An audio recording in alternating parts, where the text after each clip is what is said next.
അലയ്യാന സ്വമ മിന റമളാൻ, റമളാനിലെ നോമ്പ് എനിക്ക് ഖളാ വീട്ടാനുണ്ട്. ഫമാ അസ്തതിഉ അൻ അഖ്ളിയ ഇല്ലാ ഫീ ശഅബാൻ, പരിശുദ്ധമായ ശഅബാൻ മാസത്തിലാണ് ഞാനത് മുഴുവനും വീട്ടുക എന്ന് ആയിഷ സിദ്ദീഖ റളിയല്ലാഹു അൻഹാ. റമളാനിലെ നോമ്പ് എനിക്ക് ഖളാ വീട്ടാനുണ്ട്, അത് അടുത്ത റമളാൻ വരുന്നതിന് മുമ്പ് ശഅബാനിൽ തന്നെ ഞാൻ വീട്ടുമെന്ന് ആയിഷ ബീവി റളിയല്ലാഹു അൻഹ. കഴിഞ്ഞ റമളാനിലെ നോമ്പ് ഇപ്പോഴും ഖളാ വീട്ടാനുള്ള സഹോദരങ്ങൾ സഹോദരിമാർ വരെ നമുക്കിടയിലില്ലേ? കഴിഞ്ഞ റമളാനിൽ രോഗം വന്ന് നോമ്പ് നോറ്റില്ല. ഫമൻ കാന മിൻകും മരീദൻ ഔ അലാ സഫരിൻ ഫഇദ്ദത്തും മിൻ അയ്യാമിൻ ഉഖർ, പിന്നീട് പിടിച്ചു വീട്ടിയാൽ മതിയെന്ന് അല്ലാഹു എക്സ്ക്യൂസ് നൽകി. പിന്നെ ഇതുവരെ പിടിച്ചിട്ടില്ല.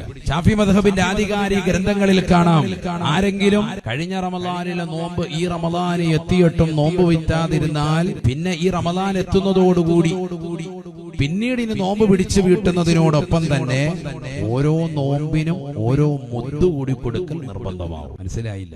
നോടി പറയാം. കഴിഞ്ഞ റമളാനിലെ നോമ്പ് ഈ റമളാൻ എത്തുന്നതിന് മുമ്പായി പിടിച്ചു വീട്ടണം. പിടിച്ചു വീട്ടിയിട്ടില്ലെങ്കിൽ എന്താകും? ഈ റമളാനിന് ശേഷം പിന്നീട് നീ പിടിച്ചു വീട്ടുമ്പോ അതിനോടൊപ്പം തന്നെ എന്തുകൂടി വേണം?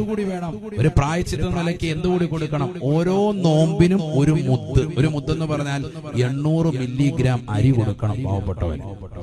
അങ്ങനെ ഒരാൾക്ക് 10 കൊല്ലം മുമ്പുള്ള നോമ്പ് ഇപ്പൊ പിടിക്കാനുണ്ട് എങ്കിൽ അയാൾ ആ നോമ്പ് പിടിച്ചു വിട്ടുന്നതിനോടൊപ്പം 10 മുദ്ദ് കൊടുക്കൽ നിർബന്ധമാണ്. 10 കൊല്ലം കടന്നുപോയി, 10 റമളാൻ കടന്നു വന്നതിന്റെ പേരിൽ ഓരോ നോമ്പിനൊപ്പം 10 മുദ്ദ് കൂടി കൊടുക്കൽ നിർബന്ധമാവും.